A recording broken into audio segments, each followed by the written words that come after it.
ವಾ, ಯಾಕೆ ಈಗ ಬಂತ ಸ್ವಾದ? ಖಂಡಿತ ಈಗ ಬಂತು ಅಸಲಿ ಸ್ವಾದ. MDH chunky chaat masala life ಅಲ್ಲಿ ಅಸಲಿ ಸ್ವಾದ ತರುತ್ತೆ. ಅಸಲಿ ಮಸಾಲ. S MDH. ರಾಜ್ಯದಲ್ಲಿ ಶುರುವಾಯಿತು ಗೃಹಲಕ್ಷ್ಮಿ ಗದ್ದಲ. ಫೆಬ್ರವರಿ ಮಾರ್ಚ್ ತಿಂಗಳ ಹಣ ಎಲ್ಲಿ ಅಂತ ಬಿಜೆಪಿ ಹೋರಾಟ. ಸದನದಲ್ಲಿ ಇಂದು ಗೃಹಲಕ್ಷ್ಮಿ ಗಲಾಟೆ ಗ್ಯಾರಂಟಿನ?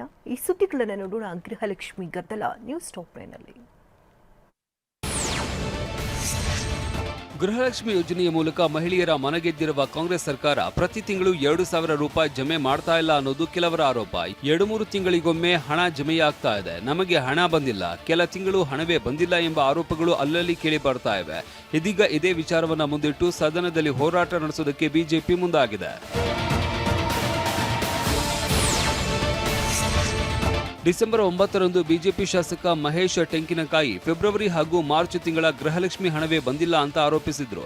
ಆಗ ಉತ್ತರಿಸಿದ್ದ ಸಚಿವೆ ಲಕ್ಷ್ಮಿ ಹೆಬ್ಬಾಳ್ಕರ್ ಆಗಸ್ಟ್ ವರೆಗೂ ಹಣ ಪಾವತಿಸಿದ್ದೇವೆ ಅಂತ ಉತ್ತರಿಸಿದ್ರು. ಆದರೆ ಫೆಬ್ರವರಿ ಮಾರ್ಚ್ ತಿಂಗಳ ಬಗ್ಗೆ ಮಾತ್ರ ಉತ್ತರ ನೀಡಿರಲಿಲ್ಲ. ಸಭಾಧ್ಯಕ್ಷರೇ, ತಮ್ಮ ಗಮನಕ್ಕೆ ತರಲಿಕ್ಕೆ ನಾನು ಬಯಸ್ತೇನೆ. ಸುಮಾರು 54,000 ಕೋಟಿ ರೂಪಾಯಿಯನ್ನು ತಮಗೆ ಹೇಳಲಿಕ್ಕೆ ಬಯಸ್ತೇನೆ. ಆಗಸ್ಟ್ ವರೆಗೂ ನಾವು ಕ್ಲಿಯರ್ ಮಾಡಿದ್ದೇವೆ. ನಾನು ಕೇಳಿದ್ದು ಫೆಬ್ರವರಿ ಮತ್ತು ಮಾರ್ಚ್ 2025 ದುಡ್ಡು ಇನ್ನೂವರೆಗೆ ಬಂದಿಲ್ಲ ಅಂತೇಳಿ.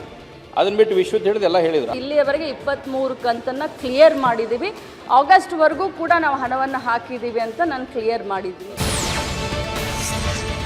ಡಿಸೆಂಬರ್ 12ನೇ ತಾರೀಕಿನಂದು ಗೃಹಲಕ್ಷ್ಮಿ ಯೋಜನೆ ವಿಚಾರ ಕೈಗೆತ್ತಿಕೊಂಡ ವಿಪಕ್ಷ ನಾಯಕ ಆರ್ ಅಶೋಕ್ ಸಚಿವೆ ಲಕ್ಷ್ಮಿ ಹೆಬ್ಬಾಳ್ಕರ್ ಸದನಕ್ಕೆ ತಪ್ಪು ಮಾಹಿತಿ ನೀಡಿದ್ದಾರೆ ಅಂದ್ರು. ಅಶೋಕ್ ಪ್ರಶ್ನೆಗೆ ಉತ್ತರಿಸಿದ್ದ ಸಿಎಂ, ಹಣ ರಿಲೀಸ್ ಆಗಿಲ್ಲ ಅಂದ್ರೆ ಮಾಡಿಸ್ತೀವಿ ಬಿಡಿ ಅಂದ್ರು. ಮುಖ್ಯಮಂತ್ರಿಗಳೇ, ಆಗಸ್ಟ್ ಮಾಯವರೆಗೂ ಕ್ಲಿಯರ್ ಮಾಡಿದಿರಿ ಎಂದು ಹೇಳುತ್ತಿದ್ದೇನೆ. ತಾವು ಫೆಬ್ರವರಿ ಮತ್ತು ಮಾರ್ಚ್ ಎಂದು ಹೇಳುತ್ತಿದ್ದೀರಿ. ಮಾನ್ಯ ಸದಸ್ಯರೇ, ನಾನು ಹೇಳುವುದನ್ನು ಸ್ವಲ್ಪ ಅರ್ಥ ಮಾಡ್ಕೊಳ್ಳಿ. ಅಂದರೆ ನಿಮಗೆ ಜ್ಞಾನ ಸ್ವಲ್ಪ ಕಡಿಮೆ, ನೀವು ಸ್ವಲ್ಪ ಅರ್ಥ ಮಾಡ್ಕೊಳ್ಳಿ. ನಾನು ಕೊಟ್ಟಿದ್ದೀನಿ. ಕೊಡದೆ ಹೋದರೆ ಕೂಡಲೇ ಕೊಡಿಸೋಣ, ಒಂದು ವೇಳೆ ಕೊಡದೆ ಹೋದರೆ ಕೂಡಲೇ ಕೊಡಿಸೋಣ. ಗೃಹಲಕ್ಷ್ಮಿ ಯೋಜನೆಯಲ್ಲಿ ಮಹಿಳೆಯರಿಗೆ ಮೋಸ ಮಾಡಿದ್ದಾರೆ. ಸಿದ್ದರಾಮಯ್ಯ, ಹೆಬ್ಬಾಳ್ಕರ್ ಸದನಕ್ಕೆ ತಪ್ಪು ಮಾಹಿತಿ ಕೊಟ್ಟಿದ್ದಾರೆ ಅಂತ ಆರ್ ಅಶೋಕ್ ಆರೋಪಿಸಿದ್ರು. ಅಷ್ಟೇ ಅಲ್ಲ, ಫಲಾನುಭವಿಗಳಿಗೆ ಪ್ರತಿ ತಿಂಗಳು 2,000 ರೂಪಾಯಿ ಕೊಡಬೇಕಾಗಿತ್ತು. ರಾಜ್ಯದ ಲೆಕ್ಕಾಚಾರದಲ್ಲಿ ತಿಂಗಳಿಗೆ 2,500 ಕೋಟಿ ಕೊಡಬೇಕಿತ್ತು. ಆದರೆ ಫೆಬ್ರವರಿ ಮಾರ್ಚ್ನಲ್ಲಿ ತಲುಪಬೇಕಾಗಿದ್ದ 5,000 ಕೋಟಿ ಮುಚ್ಚಿಟ್ಟಿದ್ದಾರೆ.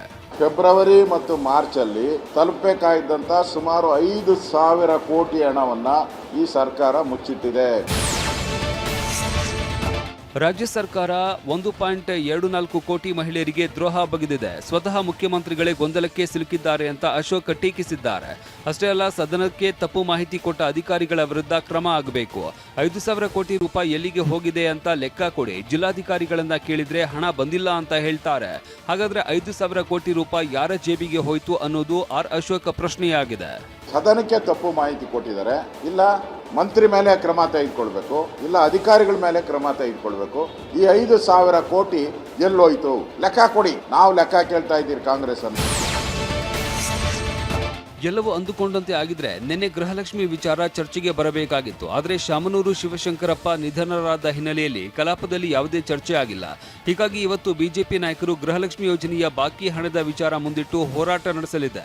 ಫೆಬ್ರವರಿ ಹಾಗೂ ಮಾರ್ಚ್ ತಿಂಗಳ ಹಣ ಎಲ್ಲೋಯ್ತು ಅಂತ ಪ್ರಶ್ನಿಸಲಿದೆ. ವಿಧಾನಸಭಾ ಅಧಿವೇಶನದಲ್ಲಿ ಇದನ್ನು ಮತ್ತೆ ನಾನು ಚರ್ಚೆಗೆ ತೆಗೆದುಕೊಳ್ಳೋನಿದ್ದೀನಿ. ಸರ್ಕಾರ 1,24,00,000 ಮಹಿಳೆಯರಿಗೆ ಮಾಡಿರ್ತಕ್ಕಂಥ ದ್ರೋಹ, ವಂಚನೆ, ಈ ಸರ್ಕಾರ ಮಾಡಿರೋ ಮೋಸವನ್ನು ಅಧಿವೇಶನದಲ್ಲೂ ಕೂಡ ನಾವು ತೆಗಿತೀರಿ. ನಾವೆಲ್ಲರೂ ಕೂಡ ಹೋರಾಟವನ್ನು ಮಾಡ್ತೀವಿ. ಫೆಬ್ರವರಿ ಮಾರ್ಚ್ ತಿಂಗಳ ಗೃಹಲಕ್ಷ್ಮಿ ಹಣ ಎಲ್ಲೋಯ್ತು ಅನ್ನೋದು ಬಿಜೆಪಿಯ ಪ್ರಶ್ನೆ. ಆಗಸ್ಟ್ ವರೆಗೆ ಹಣ ಜಮಾವಣೆ ಆಗಿದೆ ಎಂದಿದ್ದ ರಾಜ್ಯ ಸರ್ಕಾರ ಇವತ್ತು ಏನು ಉತ್ತರ ಕೊಡುತ್ತೋ ಕಾದು ನೋಡಬೇಕಿದೆ. MDH ಜನ ಮಸಾಲ. ಈಗ ಕಡಲೆ ಇರಲಿ, ಹಲಸಂದೆ ಬೀಜ, ಕಪ್ಪು ಕಡಲೆ ಅಥವಾ ಬಿಳಿ ಕಡಲೆ, ಎಲ್ಲವೂ ಸ್ವಾದಿಷ್ಟವಾಗುತ್ತೆ. MDH